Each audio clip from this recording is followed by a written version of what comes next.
for all of us to connect with the wild woman archetype, yes, I do recommend going to nature. Like, obviously, I'm going to do that. But it's about, what does freedom look like for you? And what does it mean for you to be able to exist in sometimes your hurricane, and sometimes your volcano, and sometimes your perfect stillness, like the clear surface of a lake, and sometimes your little trickling creeks, and sometimes your waterfalls. And we all have these different expressions. And, you said we're afraid of our bodies. Our bodies are the earth element. Your bones are like the stones in the mountains. Our blood is the rivers and creeks and streams within us. It is the water. We breathe in the air. We exchange it with the natural world. It's our mind. It's our communication. We're breathing life into one another right now. That's where the word inspiration comes from. And then the fire is our beating hearts. Trust flows, surrender, let go. Trust flows, surrender, let go. Trust flows, surrender, let go. I'm the one I've been waiting for. Welcome back to the High Self Podcast. My name is Sahara Rose, and on this podcast, I love to take spirituality and make it really modern, grounded, fun, and relatable so it can serve your needs. My favorite episodes are the ones that I bring my best friends on. And this little witch you're about to meet, she's been on the podcast many times because we have a series together on YouTube called Manifest Your Magic. And she is a real life witch. But beyond a witch, she is a priestess. She is a sex goddess. She is someone who is deeply connected to earth, the elements, spirit, nature, intuition, astrology, and so much. She's not only one of my best friends, but a teacher to me. And we just got back from spending a week in the Swiss Alps, diving deep into, serving humanity and our deepest shadows. And she's someone that really walks her talk, talks her walk. You know what I mean. So in this conversation, we're really going to let the goddess guide us. But something that both of us have really felt resonant in our journeys is that we don't need to settle for a mundane life. And so often we look around us at what other people, our friends, our family, people at our jobs, what their realities are like. And we think that that's the benchmark of what's possible. And we, most people end up living and dying in the exact same city and not really going out and venturing into the unknown because they're afraid.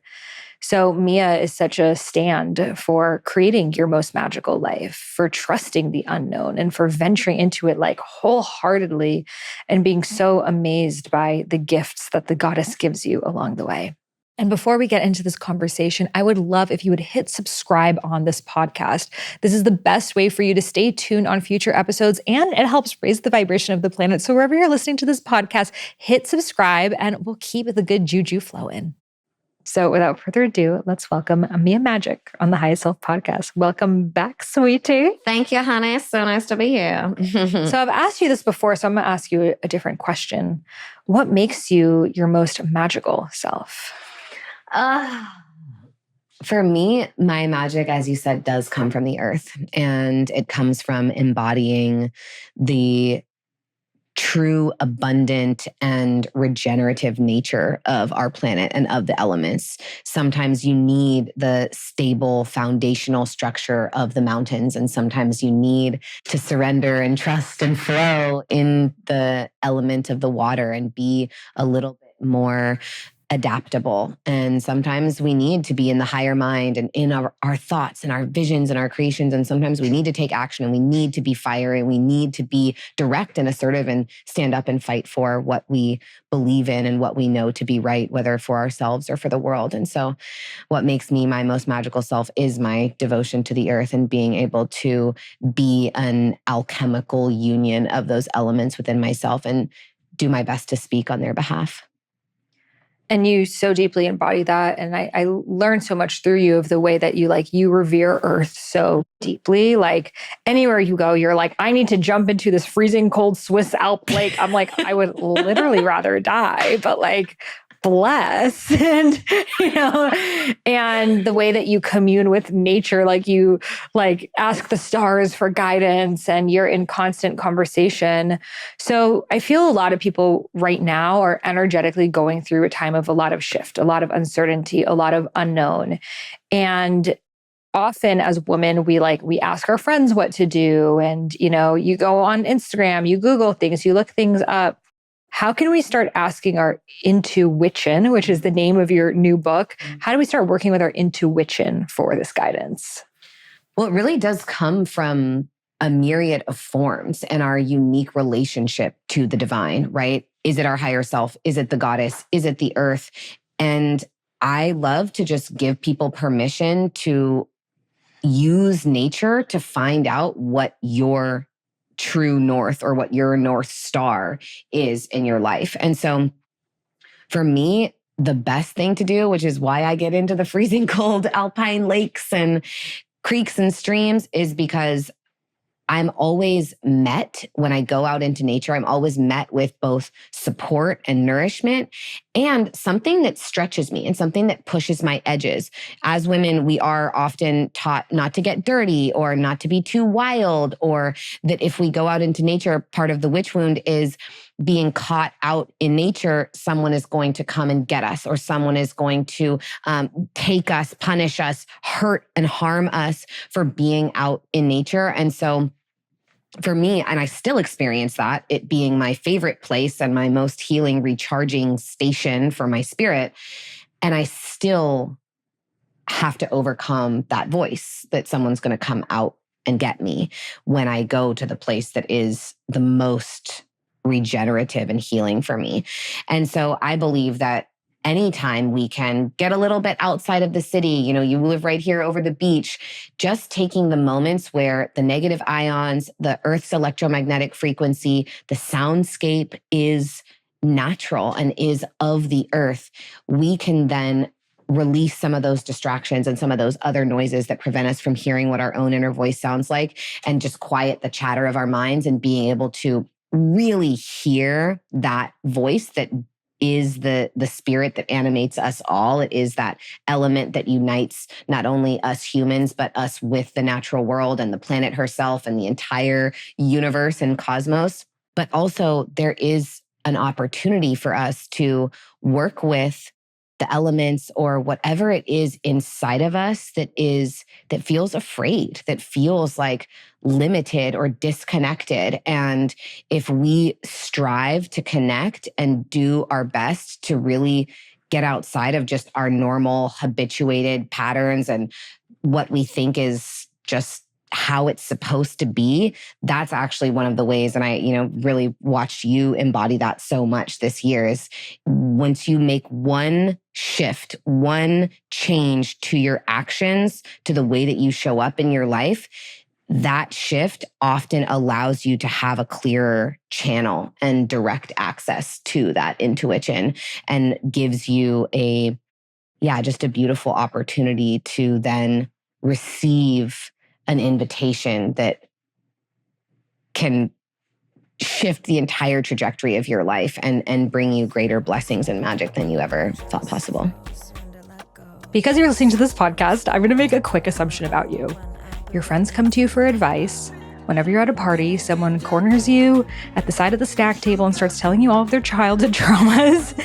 And you actually love diving deep into spiritual topics, and you have a really good way of communicating with people. So the best way to actually create a career doing this is through coaching. But I know a lot of people, they're like, I don't even know where to start. I don't even know what type of coach I would be. So I've created a quick, easy quiz to discover your unique coaching style. So there are 3 categories: the intuitive, transformational, or empathetic coach. So the intuitive one really works with your intuition. You're able to receive downloads. You just have insights about people. The transformational one has more of that fire energy. You love to keep it real and help people go through the deepest phoenix rising from the ashes moments in their lives. And the empathetic coach really loves to listen, hold space. They're very grounded, nurturing. So if you're curious which type you are, you can try my free quiz at quiz.highestselfinstitute.com. Again, that's quiz.highestselfinstitute.com, which is my school that certifies spiritual life coaches. And you can find that link in the show notes. I'm super excited to see what type of coach you are, because I'm gonna hire you one day. So trust your intuition, trust your inner wisdom, trust your inner guidance, close your eyes and listen. Yeah, like, isn't it so amazing that one moment of intuitive guidance, whether it is from being in the ocean or being out in the fields or the mountains or just like doing breath work, it's like this one little like whisper that changes everything. Like every single one of your decisions after that shifts. Yeah. And then we're like, wow, had I not done the breath work, had I not gone to nature, I wouldn't have had that realization because our minds are so jumbled and we're so afraid of boredom today, and I catch myself too. The moment I'm bored, I'm waiting for the elevator or something, I pick up my phone, pick up my phone, pick up my phone. It's this constant distraction. So how can we, especially, I think there's this dichotomy, right? That a lot of us feel lonely. Yeah. So because we're lonely, we want to feel connected in that moment. So we reach for our phones, but then we're not receiving that intuitive guidance. So how can we like be able to sit with our aloneness a little bit more? Oh, I love that question. Well, one, you know how she loves etymology, honey? The origin of the word alone comes from all one. That we are meant to remember when we are in that state of aloneness, that we are actually all one with everything all around us. And so for me, I actually feel probably some of my moments beyond like really deep, beautiful sister connection and us doing rituals and like really profound intimacy in partnership. I truly feel my most connected when I am out in nature. And it is because there is an opportunity, if we can overcome that initial urge to reach for the phone and try and distract and try not to feel that aloneness, and we come back into ourselves. What's so beautiful simultaneously about allowing nature to be that which holds you or that which loves you or supports you, we also, in that first moment, even before you get to nature, that initial, oh, I'm going to pick up my phone. We do have so many different aspects of our consciousness, right? You have the observer and you have that which is experiencing everything. And so there's this profound opportunity to let one part of you, another part, maybe it's the divine feminine, maybe it's your highest self, maybe it's your most magical self, who knows, whatever archetype feels right for you in that moment. Can you ask them to come in and be the thing that you're seeking, be that connection that you're trying to have, be the part of you that reminds you that you are not alone, you are all one. And to enter into your body. And even I've been really practicing this lately. Every time I go to reach for my phone, even just now, I was here in your house and like coming into the elevator and there was a guy sitting next to me and I noticed myself like go to reach for my phone and I just didn't. And I just put my hands back together and took a long, deep breath. I was like, I'm here with myself. I'm good. I love myself. Can I respond to whatever that part of me is? Is it my inner child? Is it my fear? Is it my wounded feminine, right? And some part of me doesn't want to interact with this man because of whatever story or patriarchal program. And can I just hold that part of myself and be right here in what she's experiencing, but also be the creator and also be that which is just observing it and show up with profound unconditional love and be able to remember I'm one with this person too. I'm one with this wounded child who wants to distract, and I'm one with this highest self and the person or not, whether they're there or not, who's right here before me. And so then when you get to nature and you can feel, once you've settled in, it does really take me. I do have to put my phone away. If I'm sitting on my phone in nature, I'm not experiencing what's around me. And something that's very rarely talked about, in forest bathing communities, they talk about it, but green space and blue space are types of brain matter that are created by being surrounded by beautiful green or blue natural environments. So the green is incredible jungle plants, just like this one I love. It's like caressing me while I'm sitting here. I'm like, so here for this. Thank you. And if you're surrounded by an environment that is green and where the sounds are purely natural, right? Like birds and crickets and frogs, you're generating more efficient, impactful brain matter. And the same goes for sitting by oceans or rivers, lakes, creeks, any type of running water. It truly affects your brain. And so I really use those not just like the little scientific factoid, but also the sentience of nature to not be alone and to, I do this practice. We've talked about this a lot. I do this practice called channeled writing. We can drop it here in the show notes for you all. Free practice that just asks whatever that thing is, whether it's a part of the natural world, a mountain, a guardian angel, my highest self. It started with, I call upon my highest self. And you just write that. I call upon my highest self, or I call upon this mountain. Please write to me, through me, anything I'm meant to receive in this moment. And every time I have done that practice for a decade now, I receive a letter from that which surrounds me. And it reminds me that I am one with everything and I'm not alone. And so there's so many ways that we can remember that, but nature is absolutely my greatest reminder.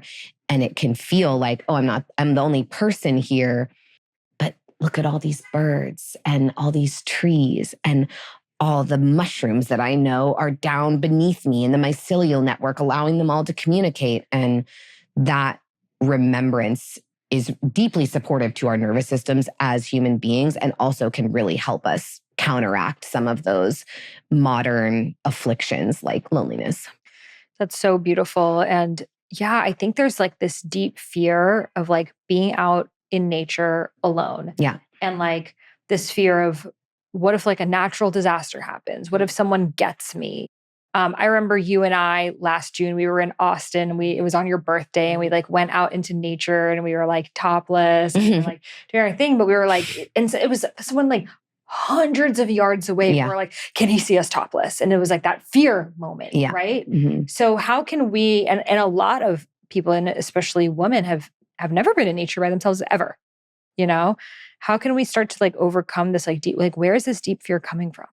It definitely comes from the witch wound and the witch hunts in a time when, if a woman was found out in nature, gathering the only medicine we had at that time, which was plants, you were very likely to be extracted from that natural environment and either burned or hung or tortured or at least tried as a witch. And often that could mean the end of your life. It's terrifying. It's totally normal for us to be afraid, but it is I think that happened for a reason, because it is like the place that allows us to remember our power most. And it has certainly done that for me.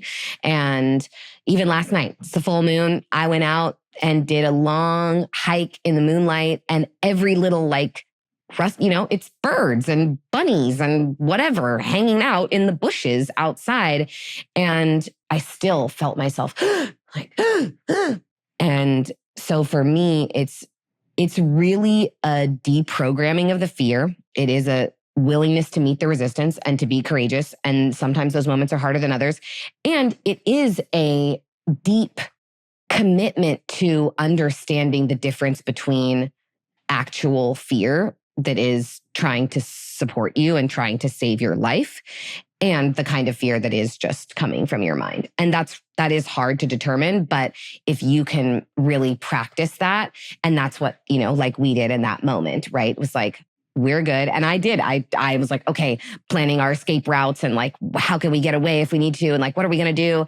And then I'm like, okay, girl, chill the fuck out. What are you doing? Like, they just came down here to enjoy the natural environment just like we did, relax.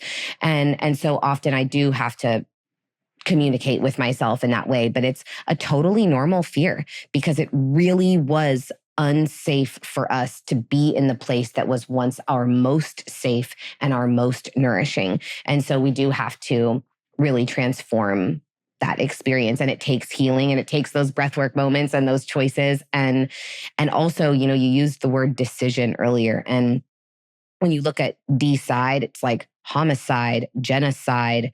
That cide in Latin means to kill. So to decide is to kill off one path, one choice. And we did just go to Davos and experience the World Economic Forum in its way. And I had someone ask me about like the dark energy and the dark forces. And I said, well, I just decide that cannot affect me. I choose consciously to kill off the choice or the possibility that I could like absorb anything from that experience. And so that is also part of it, is when you are operating in your certainty and you've cultivated your creator consciousness, you can eradicate that fear. And that's what I do every single time I go back out to nature, is like, I am safe here. And I almost believe that if anything were ever to happen to me, the trees would go like full Whomping Willow and Harry Potter and like fuck up anybody who was trying to mess with me, you know? And it is a little fantastical in its belief system, but it also helps me just feel comfortable and safe. Totally. And I think our fear of nature is our fear of the feminine, you know, because we've grown up in these concrete jungles, masculine structure, linear lines, fluorescent lights, know your way around. And we think it's safer, but it's actually where all the crime happens. Like all of the crime happens in cities. Yeah. So we think, and there's been so many like videos of like someone like, they like do a fake like kidnap or something to see if someone does something. And a lot of times they don't. You know, people just like walk by and they don't do anything. So, but it's like, but we're afraid of nature. Yeah. But so it's like, it's this conditioning. And I've also noticed it's like, we're afraid of our bodies. We're afraid of our periods. We're afraid of the blood, of soil, of all, we're just afraid of the wild, you know, and the wild within ourselves. So I want to talk about this wild woman archetype. Like, that was like probably the biggest archetype that came online for me majorly after my divorce of like. It did indeed. Yes. And it's like, I had her in me, but it was like, once I was free, it was like, I mean, I became a fucking mermaid and it was like. And so much more. So much more because I danced freely. I was just, the wild woman frequency is trust in the unknown. Yeah. It's walking through the jungle with machete in hand, not knowing what's in front of you, but trusting whatever the fuck it is, you can handle it. Yeah.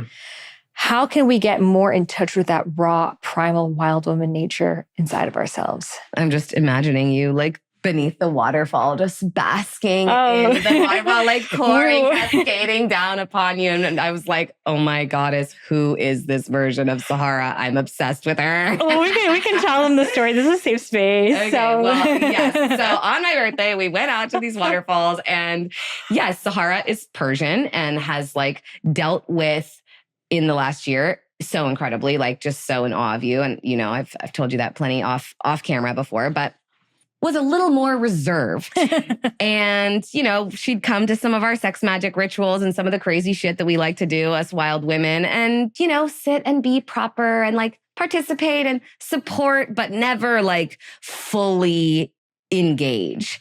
And I watched her basically get fucked by this waterfall. And it was the most beautiful, magnificent thing I'd ever seen. And I was like, okay, this is the friend I have been waiting for. I'm so happy that this is what divorce turned into Sahara. Like I'm here for this. And it was incredible. And like, that is it. It is that nature is making love to us all the time, that to experience the beauty and the pleasure of like being beneath a waterfall. And I do these amazing chakra rituals with waterfall, like let it pour down through my crown and cascade over my eyes and purify the way that I see the world and the way that I speak and open my heart and activate my power and pool in my sacred womb cauldron and then drop down and nourish the roots of me and saturate me. Like nature is so deeply delightful and luxurious in that way. And so for me, the wild woman archetype does look very different, right? Like I am a feral type of wild woman, you know? I'm like, I can sit here in my cute little outfit, but like, I prefer to just be naked. And every time I go outside, I come back with sticks in my hair. And, you know, that's just the way I like to do it. But I think that for all of us to connect with the wild woman archetype, yes, I do recommend going to nature. Like, obviously, I'm going to do that. But it's about what does freedom look like for you? And what does it mean for you to be able to exist in sometimes your hurricane and sometimes your volcano and sometimes your perfect stillness, like the clear surface of a lake, and sometimes your little trickling creeks and sometimes your waterfalls. And we all have these different expressions. And, you know, you said we're afraid of our bodies. Our bodies are the earth element. Your bones are like the stones in the mountains. Our blood is the rivers and creeks and streams within us. It is the water. We breathe in the air. We exchange it with the natural world. It's our mind. It's our communication. We're breathing life into one another right now. That's where the word inspiration comes from. And then the fire is our beating hearts. And so when we can connect with whatever those elements want to be and however they want to move through us, and we can let them be free. So we look at those, again, with the elements, okay, the earth is my body. That's my material reality. How do I want to operate with money? How do I want to relate to my career? What kind of home do I want to live in? You know, you've created this beautiful mermaid palace for yourself, and I've created my Hogwarts castle, right? How do I want to engage in my relationships? What do I want to experience in my friendships? And how do I want to be able to speak and show up and be supported? And then in the waters, how do I want to fuck? And how do I want to create? And how do I want to be able to emote and feel? You know, that's a big thing we've been talking about in relationship to the masculine. I'm a big feeler. I feel a lot. I'm a Scorpio moon, and I just have always had big feelings. And that can be terrifying for the masculine. And certainly terrifying for my mom too, my whole childhood. But, you know, those are the waters. And sometimes waters come in like gentle mist, and sometimes they come in floods. And the same with air. Sometimes it's a gentle summer breeze and we're just here communicating and it's sweet and easy. And sometimes air is a tornado, and we do get out of control or unkind with the way that we speak, and we do cause damage or destruction. And then the same with the fire. Sometimes we are a beautiful, contained little candle, and sometimes we are a volcano or a wildfire just burning through natural landscape. And we can find the balance of those things and the way that we are called forward by each of those expressions of nature in order to access that wild woman archetype. Am I the type that has kept myself contained as a candle my entire life and I need a little bit of wildfire? Am I the type that's been a tornado and used my words against other people and been unkind? And I want to be just that sweet, gentle breeze that caresses your face and makes you feel so refreshed or like relieved on a hot summer day. And that has been the way that I have found my wild woman. And I'm still finding the balance in all of those different expressions. But I truly believe it's about what is right for us, what makes us feel free, what are the ways that we've been limited in the past by the opinions or the shoulds and supposed tos of others or society, and how do we walk forward out of those and just find, you know, even you and I still, we do have two different iterations of wild woman. She's like staying out till 6 a.m. I'm like, girl, I got to go home and go to sleep. You know, she's like, no, I'm following all the synchronicities. Like, text me in the morning. I just had the most magical night ever. Like, hope you enjoyed your 8 hours of sleep, bitch. Like, you know, and it's okay to be different iterations. We're going to be different iterations. And that's actually what we need, is the multifaceted, prismatic, infinite spectrum of the wild woman, and for us all to feel safe to reclaim what that looks like within us and be our own true nature. I love that. And looking at the elements of what we could use more of. And it's funny because it's like my element that I resonate the most with is water, but even my wild woman was like connecting more to that water energy of like sensuality and fluidity and just like being like trust flow, surrender, let go. It's like a total water element there. And you're so deeply connected to earth. And for you is like, not only like living out in nature, but also like creating that foundation for yourself and like stepping into your masculine. It's funny because you're a Gemini, which is an air sign, but so you needed more earth. I'm a Capricorn, it's an earth sign, so I needed more water. So I think there's a lot to that. So I want to give some like maybe specific scenarios, and you can tell us a ritual that people can do. So let's say someone is maybe they have a job and it's okay. They don't really quite love it. They know there's something more out there for them, but they want to do some sort of ritual, which is her term for a ritual, a witch ritual, to help them connect to their bigger purpose. What's something you would suggest? Are there any rituals around that? Oh my goddess, there's so many good rituals around that. But I think the first one is just like tuning in with if you have a job that you don't like, what is the belief system or the story that is keeping you there, right? Like we talked a lot about this in Switzerland with different iterations of both of our shadows and both of the things that we're going through is like, what story am I telling myself that's keeping me here doing something that isn't right for me or that I don't want to do? And so that is such an important question. And then I do have an amazing favorite manifestation ritual, and that is really working on creating the five senses reality of what would it look like. So I would do this for anyone. And this is a great ritual that y'all can do. That's my second book, not out for a while, but write down in this reality where I have this purpose that I love, in this job that I feel so inspired by, so fulfilled. What do I see? What's around me? What colors, what people, what type of environment? And then what do I hear? What kind of words, what kind of thoughts do I have? What am I feeling about myself? What are people saying to me? How are people appreciating me or thanking me for the work that I'm doing? Whatever it is, right? Whether I'm part of a team that's feeling really good and supported, or I'm doing my own thing. What do I taste? What am I eating? What do I allow myself to be nourished by in this new type of life, in this new kind of job? What do I smell? What are the scents? What am I surrounded by? What am I breathing in the air? And then finally, not only what do I feel physically with my hands, like what do I touch or where am I sitting, but what do I feel? What are the emotions that I feel? And you write all of this down, and then you read it out loud as a voice note or a voice memo for yourself. Some people like Marco Polo, whatever you're into. And you read that whole thing out loud, but you read it as a story that is already happening. I am so grateful. Gratitude always helps. Great extra dose of magic to your manifestations and any ritual. I am so grateful for this incredible job where I have this beautiful office and I get to see X, Y, or Z.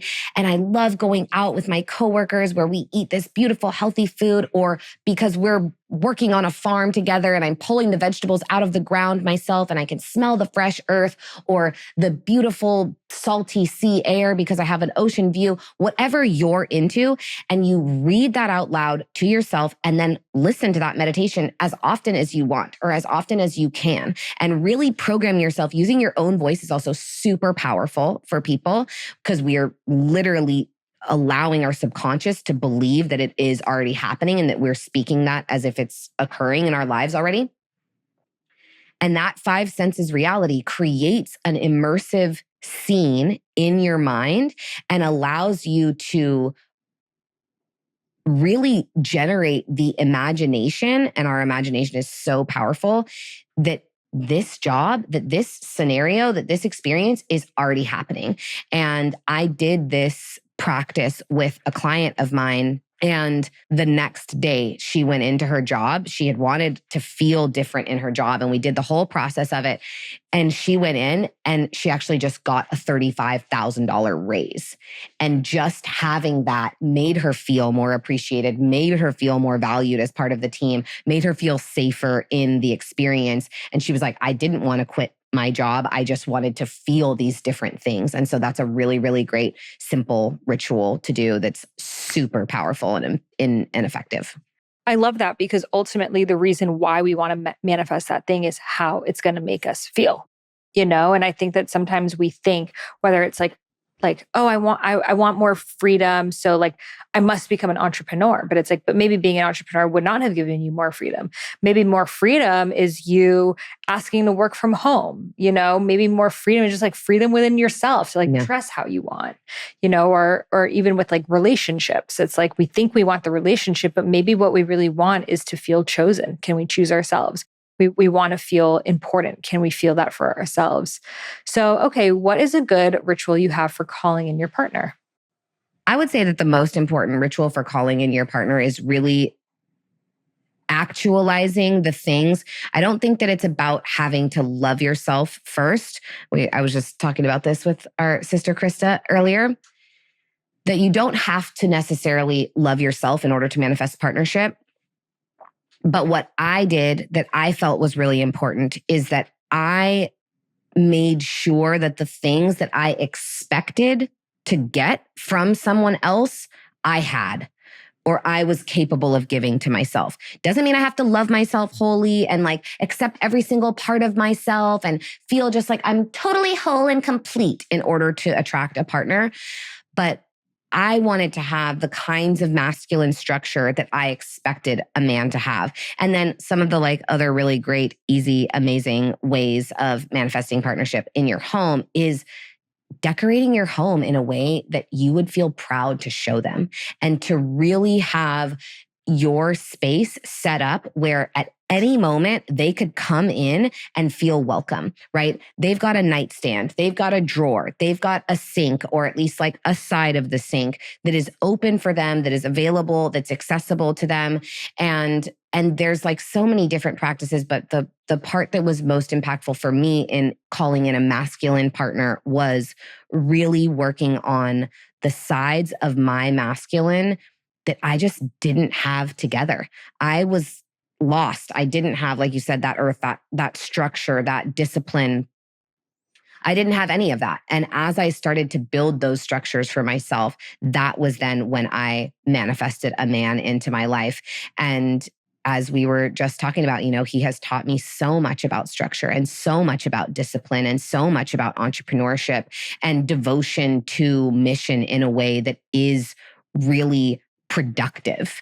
I was devoted to my mission before, but I wasn't that productive. It was very feminine and it didn't have a lot of foundation to it. And so that's such a gift that I've received from him and that I know is a result of having done that masculine work on myself so that I could call in the partner who will really call it out of me. Getting high with my higher self. Okay, guys, this is a major freaking announcement.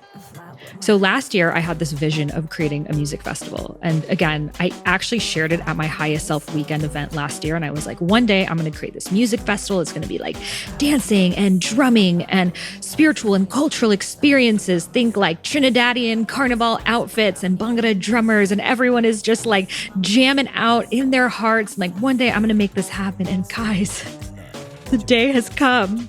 Highest Self Festival on 4/20, which, by the way, like how perfect is that date?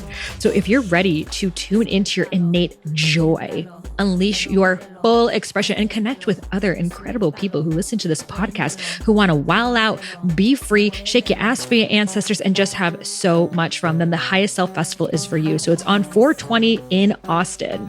We're going to have incredible experiential workshops led by myself, Aaron Dowdy, Crystal Williams, Amber Valdez, James McCrae, and many others of your favorites who've been here on the podcast. And on top of that, I will be performing my album and doing a live DJ set with you. So we really gonna break it down. So if you're ready to get high with your highest self, have some fun, make incredible friends who get you on a soul level, then come join me at the Highest Self Festival. Tickets are limited. They are on sale right now. So head over to highestselffestival.com. That's highestselffestival.com to snag yours. And I am so excited to karaoke with you in person because I want it all or nothing at all. There's nowhere left to fall when you reach the bottom. It's now or never.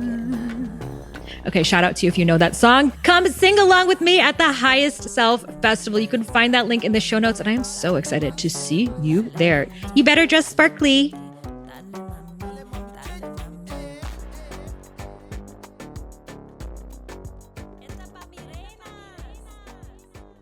And isn't it funny too, how that's the earth element again, that you are calling in more earth and you manifested a partner that he really has that earthen foundation. And for me, I'm calling in more, making more music, artistry, creativity, water.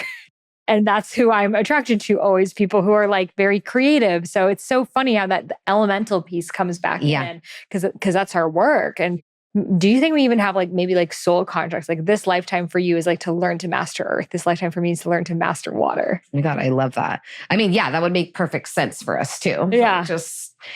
I mean, I do. I like the idea of like, oh, hello, I'm a master of earth. You know? You totally are. Yeah. And I think, I mean, we definitely come to all of our lifetimes with some type of curriculum. And I think we're fucking crushing it, girl. We're doing really great right now on this earthly curriculum. And yeah, I do. I've definitely, and it is especially with everything that I'm experiencing in the business that has grown from in that time that he and I have been together in the last 4 years. I have certainly mastered so much of earth. And like you were talking about with people, you sometimes you think that you need to be an entrepreneur for freedom. Let me tell y'all, at this point in my entrepreneurial journey, even though I have like all this financial freedom, I don't have the kind of time freedom that I had before I was an entrepreneur. And that is, it's an exchange, right? Because of the impact that I'm having and the people whose lives I'm touching and the transformation that is being created across thousands and thousands of students, which is such a gift. And it's like, you never know what the thing is that's actually going to be right for you. Like, this is exactly what I'm supposed to be doing. But if you told me back then that I wouldn't have any free time now, the way that I do, I would have said, well, I don't want it. I don't want to go there then. Like, I need my freedom. It's the most important thing. And so it really is also like just such part of the mystery. And seasons. Exactly. Is another lesson of nature. Yep. That's right. There are sort of, you're in your book season. I am. And book seasons are full on. It's like you're in the portal of like, you're giving birth. Your book's coming out in like less than a week now. Yep. So it's like, you're like, contractions are coming in, the head's out, it has some hair. You got to push, you got to breathe. Yeah. They want to give you an epidural. You're like, no epidural. I'm doing this natural. Yeah, so I'm down on my hands and knees. Let's fucking go. But then the book baby comes out and then it's a newborn for a little bit and you're like, you're still doing the things. And then you kind of find your flow with it. Yeah. And then you kind of step back and then you're like, now what do I do with all my time? And I've got plenty of things on the list, but yeah. But it's this too shall pass, and it's like moments in life. Yeah. Like, being in a relationship, being single. They're all seasons. And I think like that was one of the things I was so grateful because we've been friends for like 7 years now and like witnessing each other in the different seasons, like witnessing being single, meeting someone, falling in love, getting married, getting divorced, being single, full life cycle. Yeah, total life cycle. And how life goes on and it like continues to get more beautiful and better. And it really has. That's what's so amazing is through all those cycles and seasons, like it's just gotten so much more beautiful. Always. And we are just, like that week together was just so much fun and just watching each other be in our full majesty and you in that pink coat and just like getting to show up as our full selves. And can we take a moment to tell them about where we just were? We fucking slayed Davos. We went to the World Economic Forum, guys. That people literally say is like the reptilian stronghold of the world. It's like where the greatest evil wish I saw some dinosaurs. That would have been fun. Well, I don't know if we're talking about dinosaurs, but and you were even the one that told me some of the like even darker stories and theories. Well, keep in mind too, we weren't in the actual decision room. No, we weren't like sitting with the Clintons. That wasn't exactly what we were doing. But we went to the surrounding events of it happening and one of our intentions was certainly to show up and Trojan horse with divine femininity. And we wasn't really like secret. We were definitely like dressed. She was in a full witch outfit and witch hat. I was in a hot pink coat. We stood out like sore thumbs. I was singing Trust Flow Surrender Let Go down the streets of Davos. Yeah. She's handing out intuition to every person. I'm having conversations with them. I'm like, what's your dharma? What's your meaning of life? What were your dreams last night? What were your past lives? Like, I'm getting through, like, I was wearing this hot pink coat. So it was like, everyone's just like sea of gray. Yeah. And then this guy came up to me and he was like, I love what you're wearing. I want to introduce you to someone. And then he like brought me to this like piano bar upstairs, these like two old men. I didn't even know why. And then he just left me with them. So I asked the guy, I'm like, what keeps you up at night? Like asking him these deep questions. Turns out he's the co-founder and CEO of a $100 billion hedge fund. And we're having conversations around like, what do you really want to do to be of service to humanity? We're talking about the oceans. We're talking about so many deep, deep, deep topics. And now I'm going to be like his spiritual advisor and helping him allocate these resources towards causes that are doing good. Yeah. And I'm like, I mean, he manages $100 billion. It's like, imagine if he gave $10 million to the Amazon, $10 million to clean our oceans, $10 million to educate children, $10 million for these people, that's not a lot of money. And I think that that's what's so important is like, yes, we do our rituals. We're around other spiritual sisters. You live in Hogwarts, I live in my mermaid, but we go out into the real world and we bring the magic there because we know it's not meant to be in this bubble. And that's why you wrote the book. And that's why we have this podcast and we do these things like this. Because the magic is not like, if you're already magical to get the magic, it's like, we're not really spreading the magic. The only way the magic will be spread is by like going to the darkest of places and bringing it there. But like, you got to be unafraid. It's like the witch wound again. It's like, we stood out. I'm sure many people made fun of us behind our backs. For sure.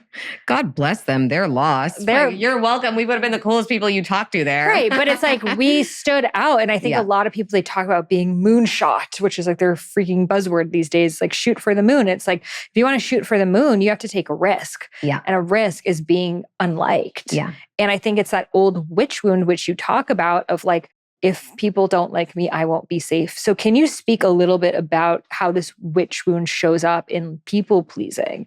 Oh my goddess. It shows up in so many ways. People pleasing, of course, but really the essence of people pleasing, and we're in Aquarius season as we're talking about this, is betraying yourself for others' approval. It's abandoning who you really are and what you really want or need in order to, again, like assuage someone and make them accept you. And what could be more damaging to our inner child or our psyche? What could be more of like a war within ourselves, which is why war is perpetuated out in the world, than telling whatever that part of you is, hey, you're not good enough. I don't like you. I don't accept you. I'm going to pretend like you're not there. I'm hiding you, and I'm going to show these people something else, or I'm going to say something else, or I'm going to disagree with what I actually feel in order to be liked. And the witch wound shows up certainly in people pleasing and in that way because we're afraid of our power and we're afraid of our magic and we're afraid of our gifts, because any way of standing out, any way of being sovereign, even like the oracular priestesses that were the nobility and that were leaders in their communities, whose communities relied upon them to understand how to move forward and what to do, those people were all killed. If you did not stay quiet and obedient and stay in line and in your lane, you were killed. That was just how it worked. And so we have the witch wound for, and even the word witch means wise. It's a wound to our wisdom. And how do we gain wisdom? We gain wisdom by learning lessons throughout life. And sometimes that means following our intuition, and sometimes it means ignoring it. And so that witch wound is a wound to our greatest wisdom and to our power and to our magic. And so it shows up in not feeling safe to speak our truth, again, because if we spoke out, we were killed. Not feeling safe to share our gifts and our magic and our medicine, because all of the healers and all of the doctors of the time were killed. And it shows up in so many ways, being sexual, being alive, being vibrant, being filled with the true Holy Spirit. All of that could have deemed you dangerous and gotten you killed. And so the witch wound really just affects all of us, all people, in so many ways. And you and I have been so blessed to be the kinds of trailblazers and courageous people who are willing to meet those wounds and those edges and do what it takes to heal them and overcome them and rise beyond them. And we get to stand as beacons and lighthouses for other people who are lost in that storm now and are trying to find their way home. But it's not easy, y'all. And everybody has it. I talk to clients and students every single day who are like, oh, I feel this. I feel like I'm being choked, or like I'm being strangled, or I feel like I have claws in my back. You know, that was really how I felt. I would feel these like claws in my back trying to tear me down. And it's because often we just didn't, either we literally weren't safe and something was strangling or harming us, or like the people or the things that cared about us, that were trying to protect us, wanted to hold us back so that we didn't have anything bad happen to us. And we are all systematically unwinding that oppression every single day if we choose. And it's a hard, decision to make, to kill off that version that's victimized and to become the victor in our reality. This episode is brought to you by BetterHelp. Relationships are the spiritual journey. We face our shadows. We see our limitations and also our deepest desires through relationships, whether it's a romantic relationship and really wanting to dive deeper into our intimacy, or even our family and our inner children being triggered. So my greatest spiritual practice is to really look at the different relationships in my life and to see where I might feel out of alignment and how, instead of running away from it, I can go deeper into it. And I have done this through therapy. So I highly recommend every person on planet Earth goes to a therapist, because it allows you to really work through those issues so you can find clarity and have the relationships that you deeply want. So if you're interested in giving it a try, I highly suggest BetterHelp, because it's so freaking easy. You just go online, you fill out a questionnaire, and they match you with a therapist that fits what you're looking for. You can schedule times online according to your schedule, and you can even try different therapists out with no additional charge. So take your relationships to the next level by visiting betterhelp.com/Sahara to get 10% off your first month. That's BetterHelp, HELP.com/Sahara, and you can find that link in the show notes.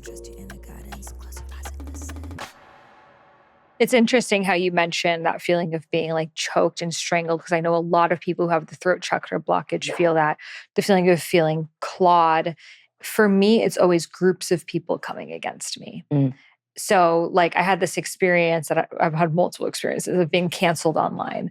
And like if I go into the fear of what it is, it's when groups of people don't like me, they're going to kill me. And that's the witch wound, which I guarantee in a past life, the mob, came against me, decided to have their trial.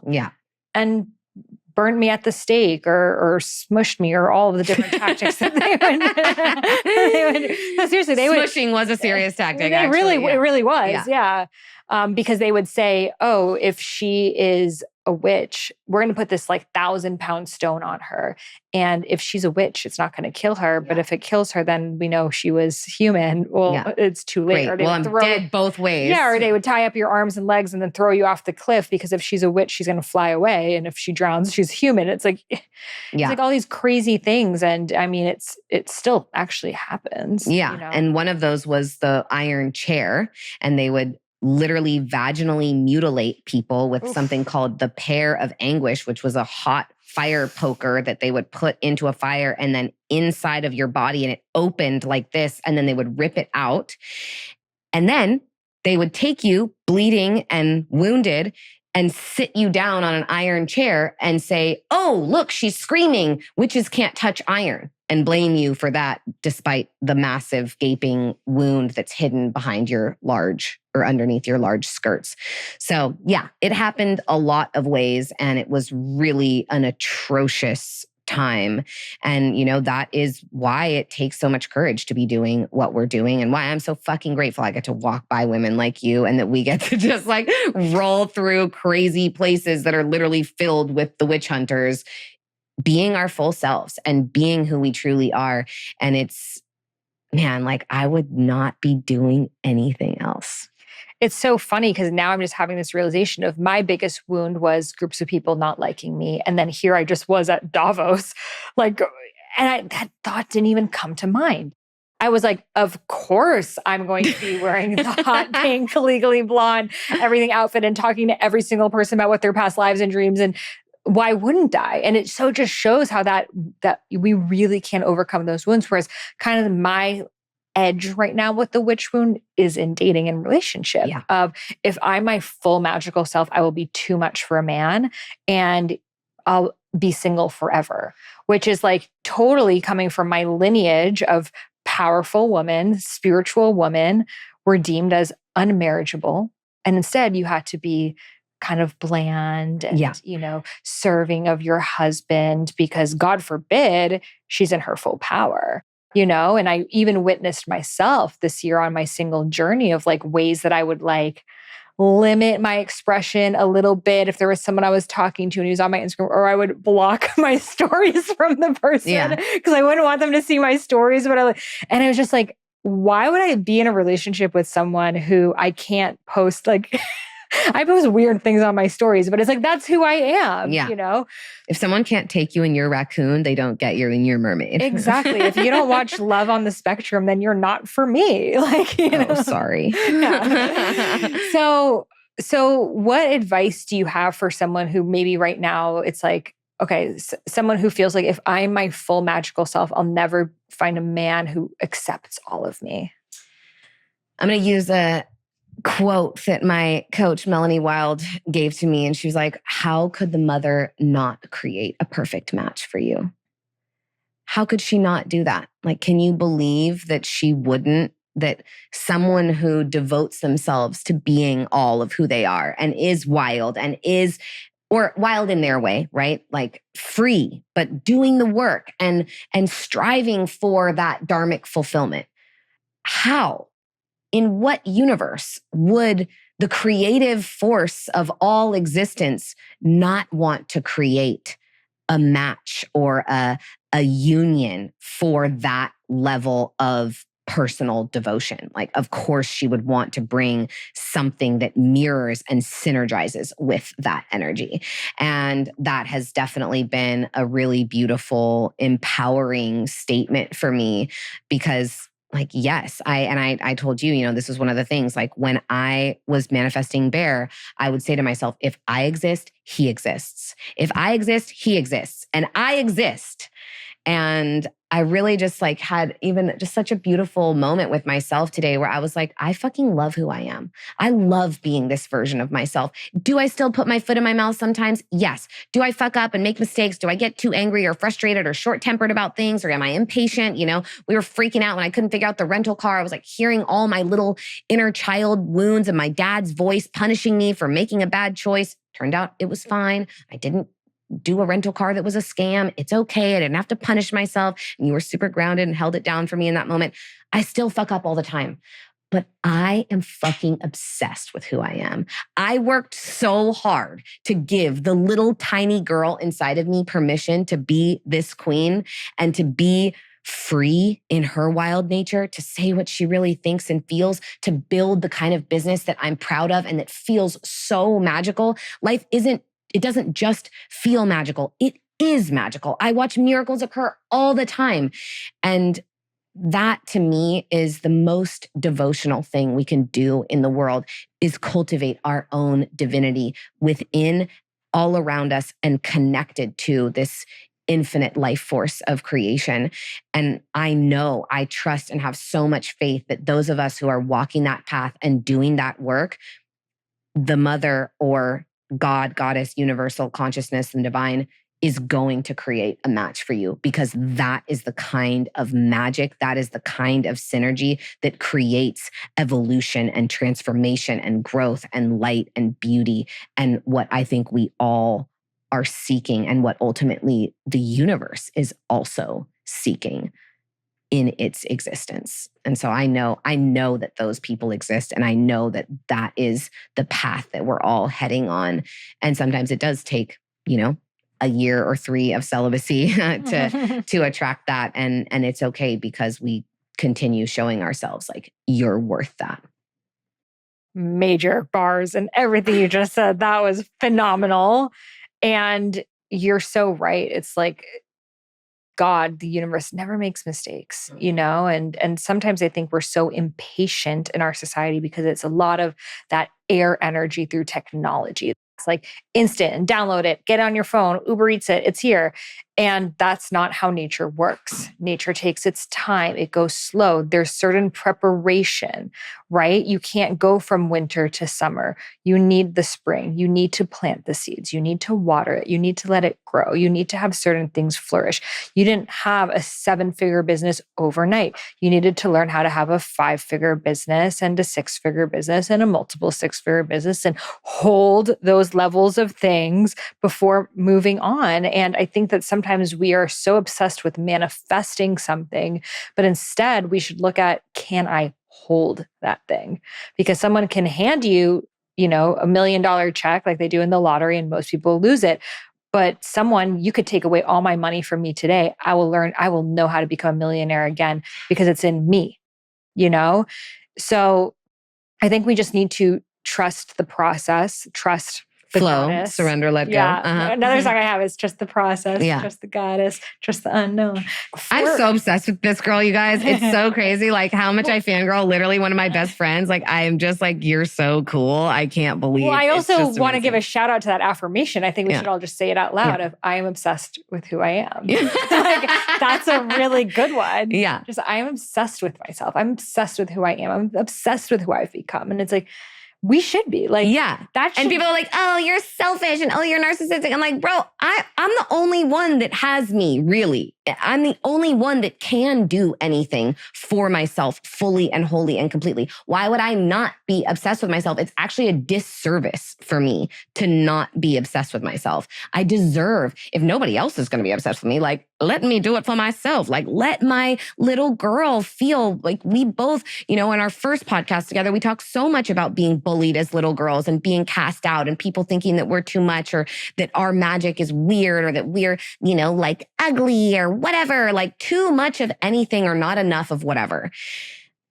I owe it to that little girl for someone to feel obsessed with her. Let it be me, because I will be the most integrous and the most genuine and the most devotional in my obsession with myself. And it will be, because of the way that we're doing it and how we cultivate it, it will be healthy. And it will be kind, and it will be the result of deep work and commitment to allowing that little person to thrive and shine. So like, yeah, I am obsessed with myself. I love what you said of we owe it to the little girls inside of ourselves who no one was obsessed with them. And I just remember being a little girl and thinking I was so ugly. Yeah. I was like, I'm just an ugly person. Like, I'm ugly, I'm fat, boys don't like me, my parents are fighting all the time. And it just sucked, And like to now like look at my life and it's like, and that little girl is still in me, the times that, you like get a cold sore or something and this, and you're like, I'm so ugly again. And it's like to remind yourself, it's like, who the fuck I am. Yeah. Like, I created this. And it's not even the external, it's like the internal. Like I created this mind that I live in. Yeah. These thoughts that I have, because I didn't always have these thoughts. My thoughts before were a lot of, well, my parents think I can't do this. It's never going to work. I'm none of that. It's like, I created this new mental landscape that I get to live in through questioning my beliefs, through being honest with myself, through when I feel those lonely pings or whatever the thing is, like sitting with it. And now I get to live in this more beautiful, abundant mind. Is it perfect either? Do I never have those thoughts? No, of course. I fuck up all the time too. We all do. But the set point gets higher and higher and higher. And it's like, and I trust the goddess because I'm like, look, I manifested you. And like, we have such amazing friends. I know. And I never had to like go on an app to find you guys. I never had to like force myself to go out and like hope I like bump into you on a bar or something. No, we met at a ritual. Yeah, we met at a ritual. We met because we were living our dharmas. We were earlier in our journeys of them, but we were like, we were a vibrational match. And it's like, so to trust that like the right partner will meet you at the right time, and the right person who might introduce you to your literary agent that ends up becoming your book, and all of these things. It's like, we need to have the preparation to also then be able to like, you meet the literary agent. Can you write the book right now? Are you living the book totally right now? You meet the person. Have you done the inner work to hold the relationship? So I think all these things are so important. So in your book, Intuition, you talk a lot about signs and like being in conversation with not just earth, but like numbers and like everything around us. So how can we start to be more in conversation with the universe to see if we are in the right alignment? Well, that is a great question, and something that is deeply explored in Intuition. And what it is such a collection of signs of this symbolic language of the universe, because the universe doesn't speak English. It doesn't speak Farsi. It doesn't speak Spanish. It speaks in symbols and in colors and in animals and in plants. Even like the way that the leaves on these plants, or the way that like the fur on a cat, all of that is the universe creating and expressing in all of its myriad ways. And so there's so many different ways that we can learn to communicate, but I explore one of the chapters in Intuition is called Everything is Information, Everything is Divination. And it's all about how everything in our lives, like even, the Mermaid Palace color scheme, right? It's about what those colors make you feel. When people are into angel numbers or numerology or the life path numbers, each of those numbers has an archetype. 0 is the void. It's the nothingness. 1 is the first thing that is born from the nothing. It's that first step. It's that visionary, confident energy that creates. 2 is the first separation, but it's the balance. It's harmony in that way. And each of the numbers has these archetypal significances that we can utilize to understand, oh, what does that mean for me right now in this moment?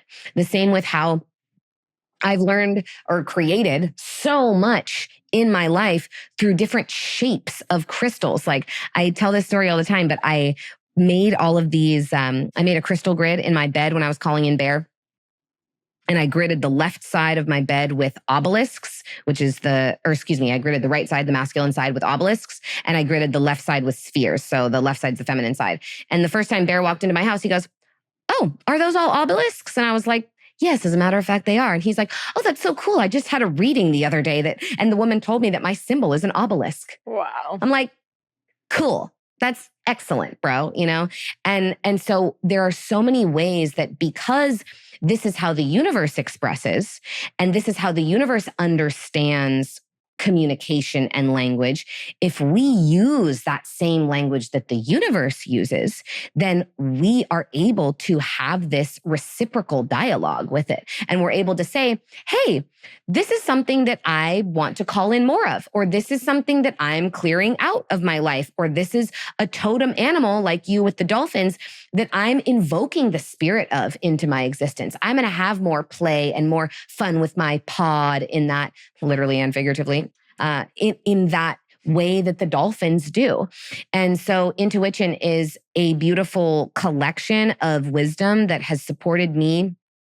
There's a lot of reference, like ways you can go back. It's also parts of the body. So if you have any illness, any disease, any pain in specific parts of the body, each part of our body has a message and has significance. That's chapter 5, body language. And so there's really just so many different, she just opened to the body scan, I literally to the just body chapter. I wanted to just use, because it's a great book to use as an oracle. So I was like, I wonder what it has. And it's like Intuition body scan. I'm like, yep, it's listening. Yeah. Yeah. It really is, y'all. This book has been wild. I was like leading a Leo full moon ritual yesterday and I was like, let me just see. And I opened the book to the Leo page. I'm like, okay, thank you. It reminds me of in Hocus Pocus. Boo! Yeah. When she opens up the book and the lights come on. Yeah, it says Intuition body scan. When interpreting body language, remember to ask these questions. Inspiration. What is life asking me to breathe through in my body? Interpretation. What deeper message is concealed in this experience? In service. How would following through on this guidance be in service to me and the world? Nature. How is your true nature being revealed in this moment? Ooh, love it.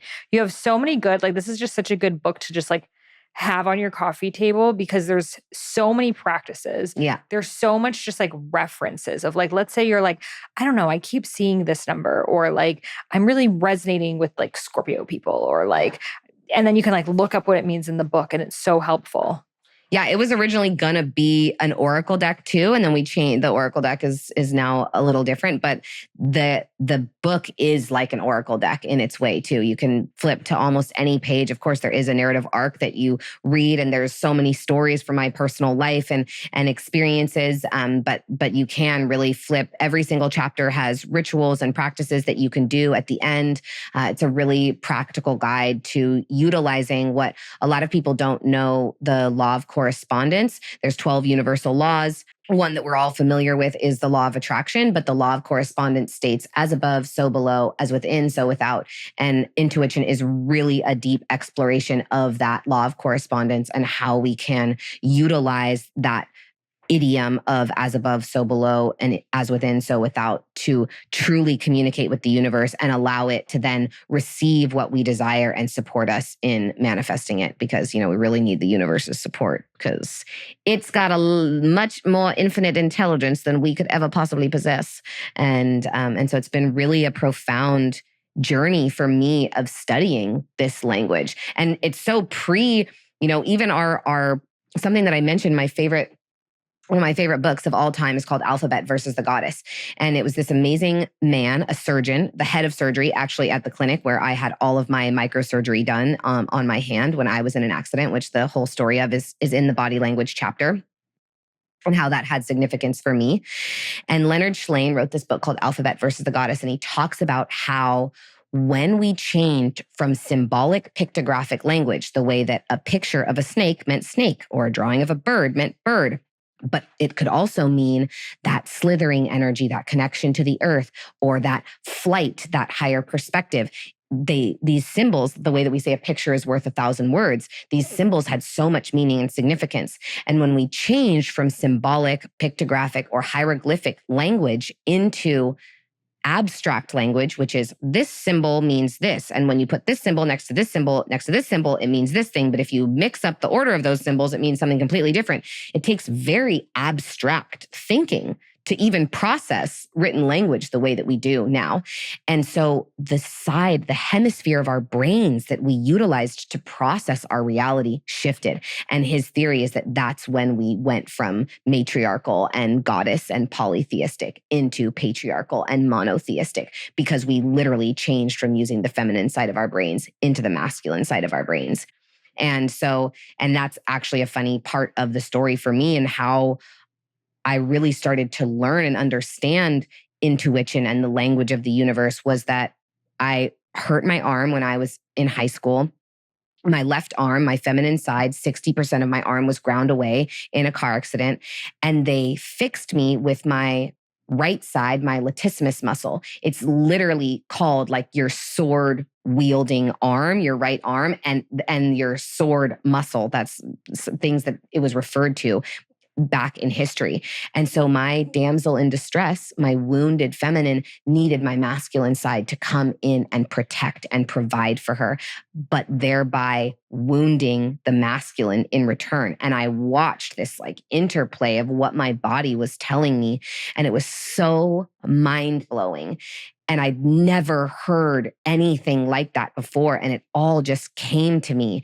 And I really was inspired to dive deeper into understanding all of these aspects of the body. And that's what really led me on a journey that then it was colors and numbers and signs and shapes and symbols and animals and all of the different ways, like we kept seeing that beautiful octopus, like all the different ways that the universe communicates with us all the time. And the original form of divination was in nature, was how nature communicated to us through the animals, through the elements. And that is really the oldest science on earth. So it's a beautiful modern approach to a practice that our species has been engaged in since the beginning of our consciousness. It's so beautiful. And you're so right. When I was in Egypt looking at the hieroglyphics, it would speak to me. It was telling me the story, but it was like the story that I needed to hear with the hieroglyphic. Whereas if you look at like Roman text, it doesn't speak to you. You're just like, oh, this is just some language I don't understand. But symbology, it's like you have your own interpretation of it. Like the way that you see a cat is differently than how I see a cat. The way that you see a leaf is differently how I see a leaf. Then we can order them in different ways. If I do leaf, cat, octopus is different than octopus, cat, leaf, and it's like all these different ways that we can communicate. And it's like, I just feel that God, the universe, is always giving us these winks. Yep. It's these little winks, and the octopus references. Some of you guys have heard the story, but this summer I was working with one of my students, and she was telling me that like she had this symbol of like a rainbow and a butterfly if like her man was coming soon. I was like, oh, that's like a good idea. I should do that too. Okay, if I'm going to meet my man soon on octopus, and if not, and just buckle up, you're going to be single for a while, raccoon. Yeah. I started seeing raccoons everywhere. Like to the point that like my friend, literally, I told her about it she was my friend in London and she's sitting at a coffee shop and they bring her a matcha latte with raccoon art on the latte. Oh my I was like, okay, buckle up. I'm going to be single for a while, which was accurate because that was last August and I'm still single. Yep. But it was just saying like, embrace this. And it's funny because I literally chose the two most random animals I could think of. Like you don't see octopuses and raccoons on a daily basis.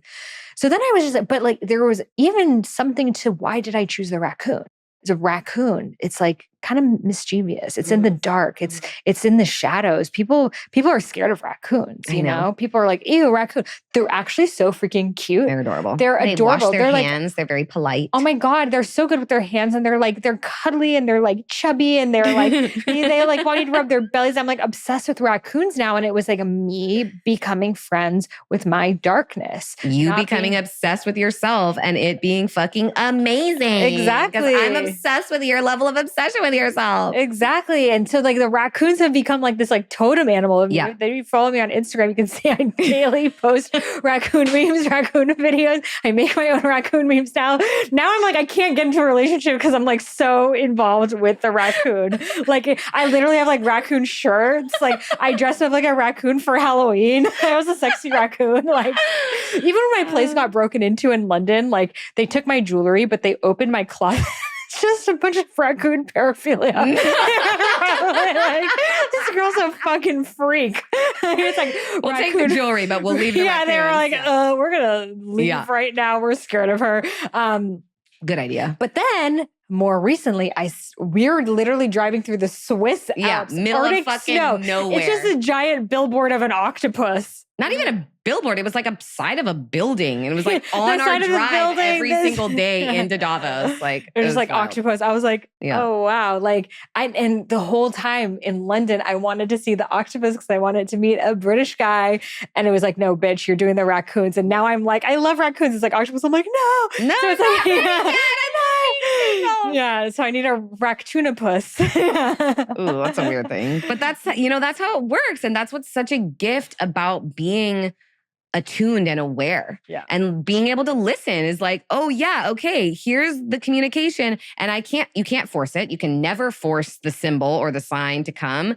And it's so fun when it does because then it surprises you and it's the universe playing with you. Like really, we have to think about, yes, we are divine and we are gods, but we are literally the tiny little microscopic bacteria on the skin of this beautiful sacred planet that is circling this giant ball of fire in her own neighborhood, in her vibe with all of her peers and her moons and all of her friends around her, you know? We have no idea. Like we can't fully conceptualize of the type of consciousness that exists in this universe. And that's why when it does give us these little signs and these little nods and these little nudges, it's like, oh, wow, I'm connected to that. It's connected to me. Like it's showing up here for me right now. What an incredible gift. And that's just, I want to give people that delight and also empower them to be able to respond and communicate in return and say like, okay, actually, I'm super down with being single. So like, here's my raccoon altar, and have fun with it because it's meant to be fun. It's meant to be enjoyed. Yeah, sometimes when I'm like getting these signs, I'm like, wow, it's so amazing how spirit is like protecting all of us. Yeah. Like, I'm like, how do you have the time? It's like the fact that every single person is getting the signs for them. Not one person is excluded. A lot of people don't listen. A lot of people don't know about it, but it's there. It's always there. And like once it's like on people's deathbed, then they start to notice. And if you really sit down with most people, they're picking up on some signs. I think most people right now notice angel numbers, et cetera. And it's like, that's just the beginning, but it runs deep. Like you can just like me, like give requests of like, send me this animal or that animal, show me this or that. It always responds back. Always. Yeah. And that's a really great way to do it is one or the other, right? Is like, show me this for this and show me this for that. And I love the way that you said that. And it is like, it's uncommon to see the octopus, right? And you got this powerful confirmation from the little raccoons. And so that's a great practice to use with whether it's anything from intuition or just symbols in your own life and that's a great way to connect with your intuition even more deeply too, is like, what is the color? Like, what's a yes for me? What's a no for me? What is this is right? I used this with a client once. She really was like having trouble connecting with different people and friends. And I was like, okay, well, I want you to tune in with your body. And this practice is in intuition. I was like, tune in with your body and what is the color that makes you feel like a full fuck yes to connect with someone? She's like, orange. And she, was hanging out, doing some things the other day. And she was like, oh, I felt this person and their energy was just like, it was just not orange. It was kind of like, I just couldn't get a read. And she's like, and then I met this other girl and she was just orange. Like her whole vibe and aura was orange. And she's like, and a few months later, the girl who she didn't get a color vibe from ended up just like talking shit about her and causing all this drama. And then the orange girl was like the one who was there for her through it and so supportive of her. And she'd known that girl was going to be this powerful friend because she'd asked for that sign that worked for her. You get to ask for the ones that work for you. I really like that, of picking up and noticing the color aura. And that's a good thing for dating too, of like, what like auric feel do I get of this person? And is that the color I want to be basking in? If someone has a very red aura, do you want red in your life? Red for some people is like passion and lust, and red for other people is danger. Yeah. So it's like, it's a strong energy. We have our Manifest Your Magic series on YouTube, which I'm going to link below, but we played this really fun game. Oh my gosh, that game was so fun. This intuition game. So we had on the back of these cards, which we had someone else write them for us, different animals and different numbers. And then so we pulled a random card that, I didn't see Mia's card, she didn't see my card. And then I was telepathically sending her what the animal or the number was. And we'll link that video specifically as well below. But it was amazing because we started to pick up on it. At first we were getting them all wrong. Yeah. But then we started to learn, how do our intuitions communicate to each other? By the end, we were like getting crushing like it. wolf, like random Instantly. ones, like knowing, like it was like 1 to 10. We're like 10, like we knew the same one. Because at first we were trying to pick up on like, what do I think? You know? And then we realized, no, it's a read. So it's like, how do our radio frequencies harmonize? And I think that's like in life, right? That's like what manifestation really is. It's like, I might want to be in a relationship, but it's like, how does my vibration match with this other person's vibration? How do we both sync up in the timing? I might want to be an entrepreneur, but how does my vibration and the vibration of the book I want to write? Like it's a synchronization. Totally. That happens. And that's what's so interesting about like, oh, maybe I want to be something, or I want this thing. I want to be an entrepreneur. It's also like, what is that?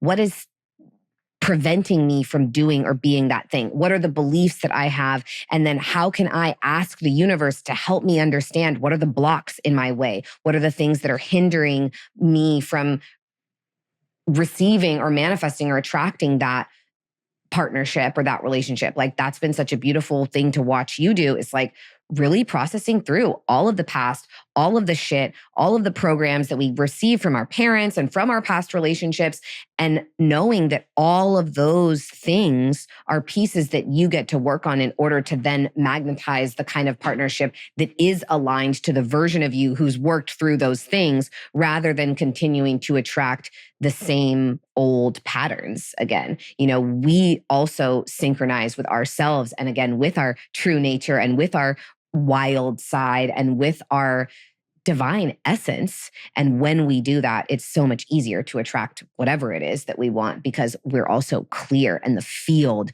is in resonance. So beautifully said. You are such a powerful orator. I love listening to you speak. It inspires me. Even though I get to hear you all the time, I just love it. It jazzes me up. So thank you for being on this podcast. Thank you for being bold. I mean, this girl literally walks around the streets in a witch hat. Like we were at the airport together and she was fully wearing a witch hat and I was behind her. I was behind you walking. So I would watch how the people would look at you, and you're just like fully in it. And it's like, that's the level of like courage that we should have. Like this is the mantra we're all taking after this podcast. I am obsessed with myself. I am obsessed with myself. You should be obsessed with yourself. You are obsessed with yourself. Let's be obsessed with ourselves. Let's make worlds where we're all obsessed with ourselves, because that's right. how we're going to create everything that we're here to create. So where can people get your beautiful new book, Intuition? Intuition is available wherever books are sold. I'm Mia Magik, MIA-MAGIK. You can find me in the magical YouTube series with Sahara and on Instagram and YouTube myself, all of the things. And I am so grateful that I get to be a witch walking through the airport with you, with my cat in the backpack, Yes. and hanging out in the business class lounge with my little kitten and my best friends, and being able to have followed this beautiful, symbolic, universally guided path to this place where my intuition leads the way. And I'm so grateful that it led me to you, babe. I love you so much. Love you, sister queen. And even the cover of your book, I was thinking how perfect it actually really is, because it has all the different signs and symbols. It has all the signs and symbols, and how we get to learn to grow like the mountains, and where mind and emotion meet in the clouds, and the mushrooms that link it all, and the crystals and all the magical things. So it's really just a beautiful, I feel so grateful and so proud of this collection that's helped me change my life. Well, we'll have that link in the show notes. So if you love this episode, please share it with your friends. I feel like this is a really good one to not only like attract your fellow witchy sisters, but to dive deeper with them, to like be like, let's both listen to this podcast and talk about it after, or share it on your stories. Like, this is such a good way of getting out of the broom closet and letting your magic out. And if you love this episode, please leave a review for it in the iTunes store. And as a free gift, I will send you my womb meditation. This is a meditation to connect to your sacred womb space so you can receive her answer. So leave a little review. Let me know what you thought about the episode, any questions you have. Would you like to see Mia back on? What would you like us to talk about? Leave a review, take a screenshot, and email it over to me at sahara@iamsahararose.com. You can find that email and all of the links mentioned in the show notes. Thank you so much for tuning in, and I'll see you in the next one. Trust your intuition, trust your inner wisdom, trust your inner guidance. Close your eyes and listen. Surrender, let go. So trust your intuition, trust your inner wisdom, trust your inner guidance. Close your